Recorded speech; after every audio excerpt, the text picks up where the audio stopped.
Just as we start this conversation, I see two other fellow Canadians. I see Raj Narula from Inca Synergies, a terrific figure in Ottawa who was instrumental in Indiaspora's visit. And I see Viren Ratnaswamy, the Canadian head of IFL CAP. So to fellow Canadians and to all of you, a very warm welcome.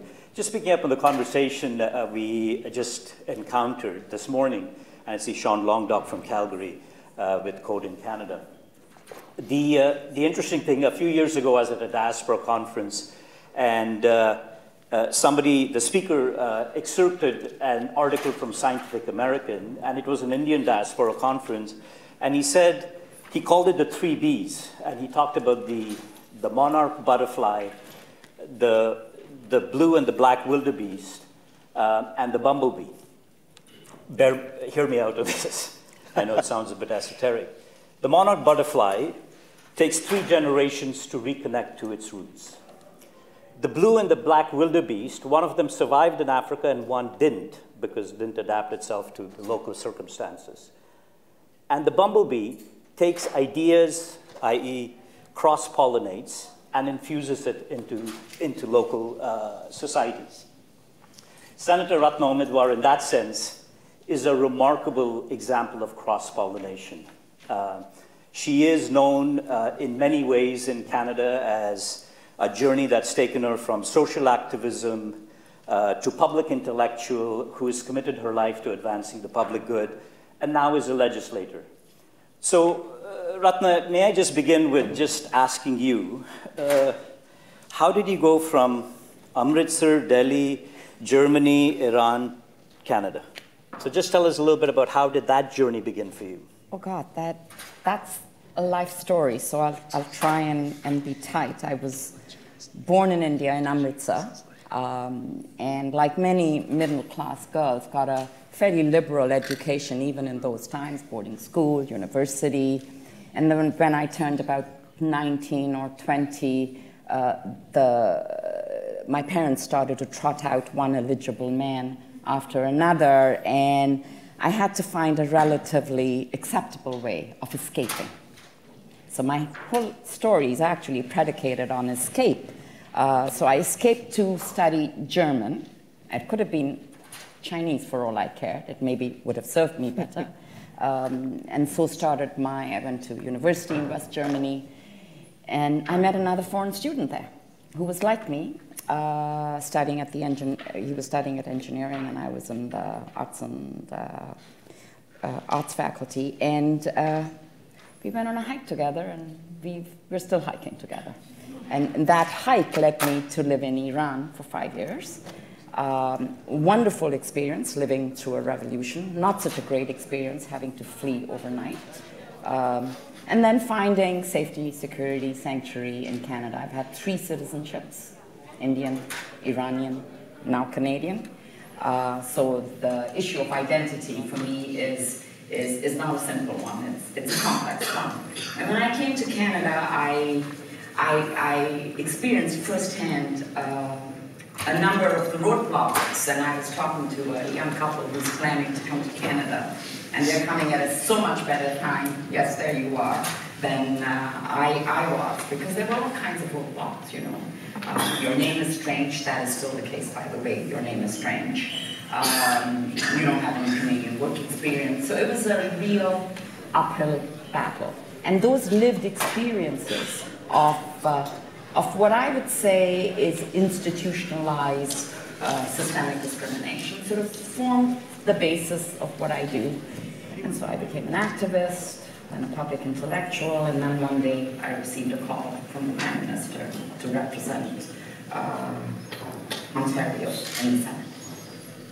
Terrific. So we are, of course, in Canada in the midst of a national election.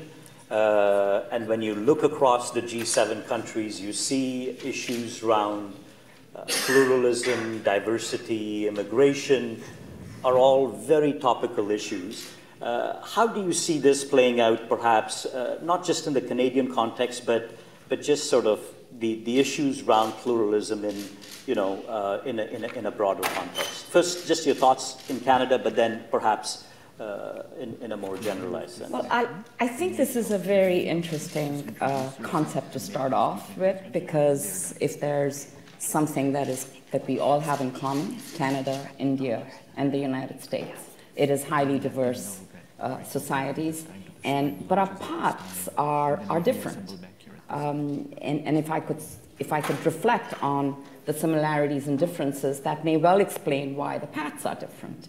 Of course, Canada and US, first cousins. It's a bit like sleeping next to the elephant, because you don't know when the elephant will turn, as we have experienced to our detriment in the last 4 years. We share the world's largest, longest, safest border. We both have traditionally described ourselves as nations of immigrants, but there is a difference in personality between the United States and Canada, and this difference is best expressed by looking at 3 words in the US Constitution and the 3 words in our Constitution. And I don't know the 3 words in the Indian Constitution, so someone will have to help me out there. The United States describes itself as a country of life, liberty, and the pursuit of happiness. Highly individualistic. Come to the United States, it's your world, make of it what you will. Canada, in comparison, is a highly collective society, which is why the US sends people to the moon, and we have healthcare. We have real healthcare. I think the similarities and differences between India and Canada are also quite interesting. We're both born of colonialism. We're both relatively young nations in terms of independence. We both have large regional and demographic differences in population. The difference is, of course, India is a historic society and culture that spreads back to centuries. We are still the New World, and India is extremely, the population of India is what, 1 billion? And we're looking at 37 million in Canada. And so I think our approach to pluralism, notwithstanding the public relations around it, is actually very pragmatic. It is born out of the necessity of accommodating Quebec, which I think you all know is a very important part of Canada, and we want to keep it in Canada. So this muscle of gradual accommodation has been very well exercised. It's also very pragmatic in that, again, notwithstanding all the romantic, give us your poor, you're hungry, etc., our immigration strategy is heavily predicated on skills and matches to the labor market. And there is a demographic imparity. So it's pragmatic on the one hand. On the other, you look at any data on symbolism in Canada, multiculturalism is up there with hockey. Hockey is a sacred public good in my country. This does not mean, and I want to stress this does not mean we live in multi-culti la-la land. We do not. We have tensions, and I'll just give you an example of one pretty glaring contradiction. The leader of our third party, we're in elections right now, the leader of our third party is an Indo-Canadian, turban-wearing Sikh. His name is Jagmeet Singh. He wants to be Prime Minister of Canada. Traditionally, it's been the third party. We have a 3 and maybe a 4-party system. But were he to seek a public position in the province of Quebec, he would have to remove his turban. There's the contradiction. So we are, I would say, a work in progress. The lesson from Canada to the other nations in the world is that if you are looking for a long-term, sustainable, cohesive solution, then pluralism in pluralistic societies is the way to go. In the prior panels this morning, we heard about diversity and diversity in the corporate arena, but diversity is not necessarily inclusion. And can you speak about sort of diversity and inclusion? You championed something called as the Diversity Index. Yes. First, many years ago, it's now quite commonplace to talk about it. And so both, can you speak a little bit about diversity, inclusion, and also what did you run up against in corporate Canada, political Canada, as you were trying to make the case for it? So diversity is in fact a demographic fact of life. In and of itself, it's just interesting. It's what you do with it that is inclusion. And if you just leave diversity and observe it as a demographic reality without thinking about what does it mean to be inclusive, it's tilling half the field. Many years ago, I did a piece of research in the GTA, Toronto, where I live, which is one of the world's most diverse cities in the world. We found out, quite surprisingly, that whereas the population was incredibly diverse, the boardrooms of the city were not, and a phrase was coined, the boardrooms in Toronto are pale, male, and stale. The subway station in Toronto is not. So, it's an interesting academic study, but then what do you do with it? So I said, we have to do something with it. So we created a platform, Onboard Canada, focusing on governance, not on employment, but on governance and diversity in governance, diversity of all kinds. That led to university programs being created. It led to a list of qualified candidates that corporations, not-for-profits, charities could pick from. But it has now been, my background has been in looking at a problem and then saying, what's the solution? I now see, as a legislator, the solutions in legislation. So we had a corporate governance bill before us in Canada, which was what I would call a soft touch bill. Corporations, thou shalt be diverse, and go on and do it.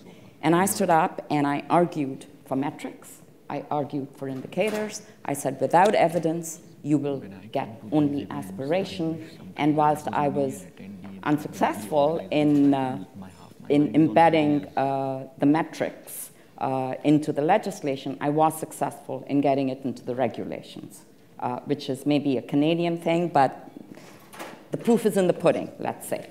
So now we will have corporate governance, a requirement that federally regulated employers will table their board demographic makeup, not just in terms of gender. And here is the Canadian context. When Canada speaks about diversity, it is actually speaking about gender equity. And my position is, yes, women are important, but a rising tide does not necessarily lift all boats. When we look at the makeup of gender equity and power in Canada, there is one kind of woman who succeeds. It's not my kind of woman. So I think this is something, those of us who are motivated by the diversity argument need to also take a look at the disaggregation of the data behind it. Two final thoughts, if you could kind of comment. How do you, a number of initiatives that you've been associated with, whether it is the Syrian refugees coming into Canada, the immigrant employment experience, the diversity index, how do you take individual initiatives and translate them into institutional ones? That is, in many cases, long after the person's gone, it atrophies, it dies, but yours have somehow managed to have staying power. So one, just your thoughts on how we take individual initiatives into institutional ones, get it embedded into the DNA of the system. And the second is, in the context of Indiaspora and diaspora, a number of initiatives you've been associated with are in the broader set of things. And how do you see the role of the diaspora making a contribution to advancing the public good, well beyond India-related or Indo-Canadian related, okay, or Indo-American for that matter? So I have to confess there's no grand design. I always think my life has been completely accidental, my success is accidental. But if I think about it,